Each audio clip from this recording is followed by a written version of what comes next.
Welcome back to the channel. This is Abdul Rahman. आज हमारे साथ एम एच वारसी साहब हैं। एम एच वारसी साहब 25 साल का एक्सपीरियंस है इन टीचिंग लाइन में।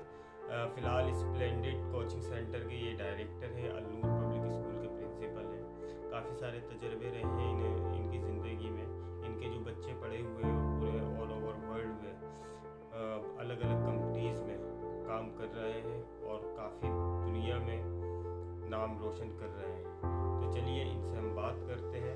इनसे बात करने का आज का हमारा टॉपिक है कि यूनिवर्सिटी के स्कूल्स जो हैं और जो यूनिवर्सिटीज़ हैं उसमें बच्चा कैसे क्रैक करे, कैसे उनमें एडमिशन्स लें।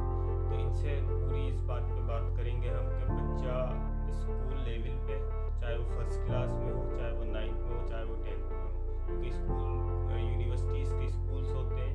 स्कूल्स के अंदर में जो बच्चे पढ़ने जाते हैं तो उनको कैसे एडमिशन मिलेगा, और जो यूनिवर्सिटी में डायरेक्ट एडमिशन लेना चाहते हैं उनको कैसे एडमिशन लेना चाहते हैं। तो चलिए इनसे बात करते हैं।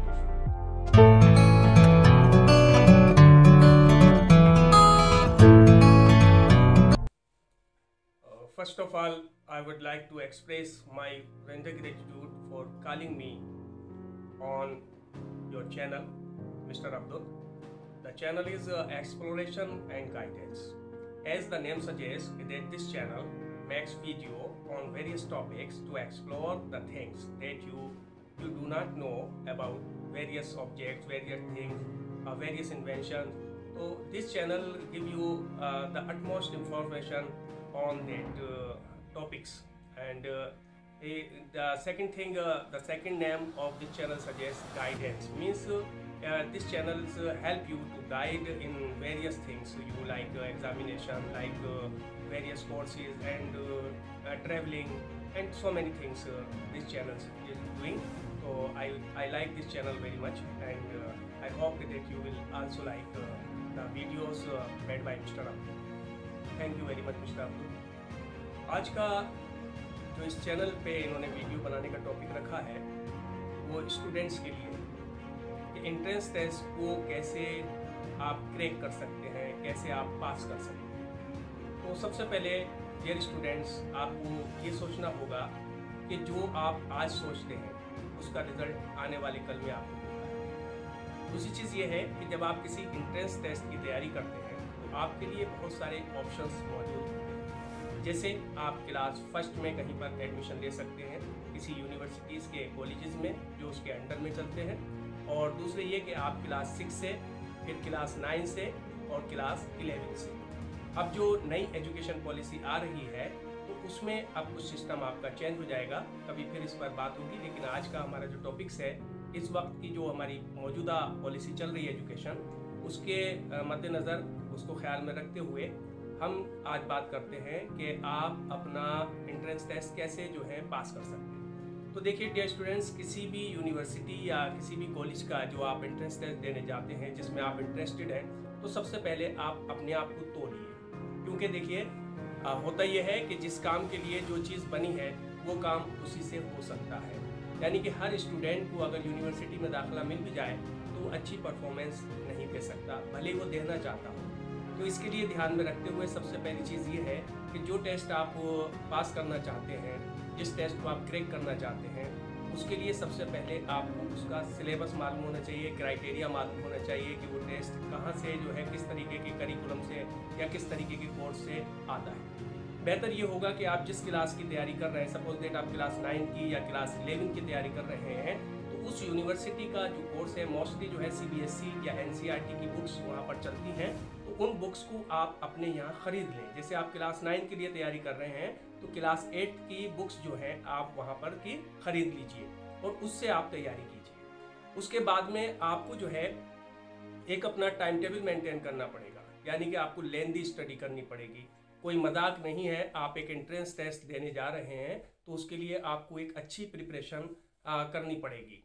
उसके लिए आपको बुक्स जब आप ले आएँ तो उसके बाद में आप वहाँ से सिलेबस उसका डाउनलोड करिए, या तो इंटरनेट के ज़रिए या फिर यूनिवर्सिटी की किसी वेबसाइट पर जा कर के।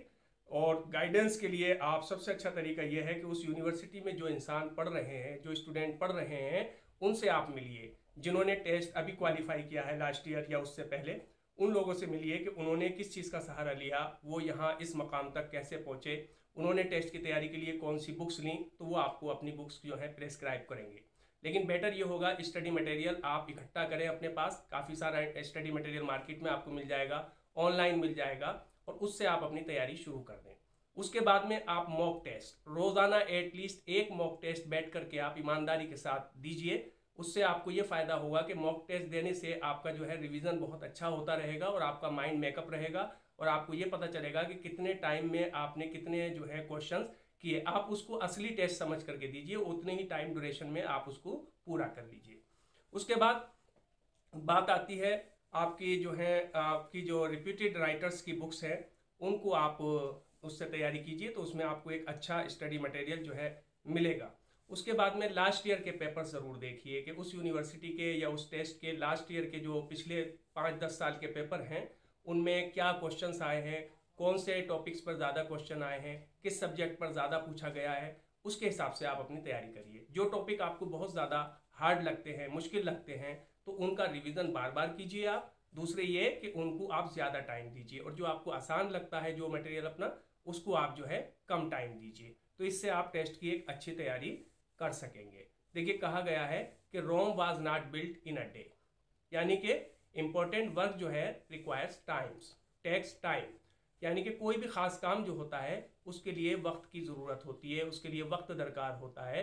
तो इसके ज़रिए दूसरी चीज़ एक ये भी ध्यान रखिए कि winners don't do the different things but they do the things differently, यानी कि विनर्स जो होते हैं वो कोई नया काम नहीं करते हैं, लेकिन जो काम उनके करने का अंदाज होता है, तरीका होता है, वो दूसरों से अलग होता है, इसलिए वो विनर्स होते हैं। जैसे एक क्लास में सारे स्टूडेंट्स बैठे होते हैं, वही बुक्स होती हैं, वही टीचर होता है, वही स्कूल होता है, सब कुछ वही का वही है, सारे स्टूडेंट्स भी वहीं पर बैठे हुए हैं, जो एक टीचर पढ़ा रहा है आपको, वो भी उन्हीं को भी पढ़ा रहा है, आपको भी पढ़ा रहा है।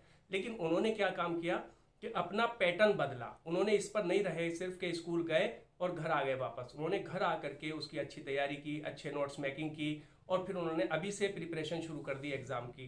अब आप क्या करेंगे, आप जब एग्ज़ाम आपके सर पे आ जाएंगे, आपकी जब डेट शीट आ जाएगी, उसके बाद आप पेपर की तैयारी शुरू करते हैं, तो that is not a good way. वो अच्छा रास्ता नहीं है, अच्छा तरीका नहीं है। उससे पहले से आप अपनी तैयारी करके रखिए। तो जहाँ तक सवाल एंट्रेंस टेस्ट का है, तो उसके लिए आपको बहुत कुछ सीखना और बहुत कुछ करना है।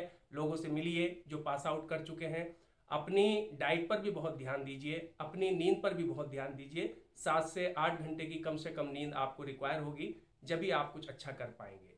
और खाने पीने पर भी, अपनी सेहत पर भी बहुत ध्यान रखिए, क्योंकि मेंटल जो आप वर्क करते हैं वो फिजिकल वर्क से ज़्यादा एनर्जी लेता है। तो उसके लिए अपने आप को, अपनी जो डाइट सिस्टम है उसको मेंटेन रखिए और अच्छी स्टडी जो है करते रहिए।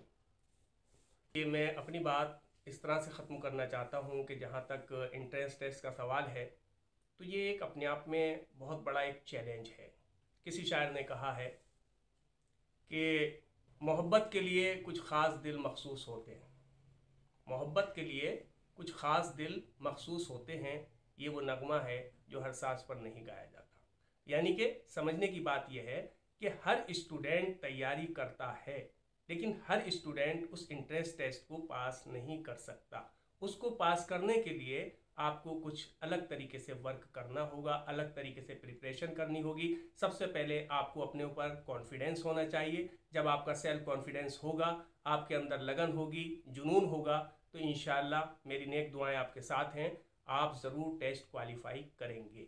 Thank you very much in the last, mister Abdul, and best of luck for your channel.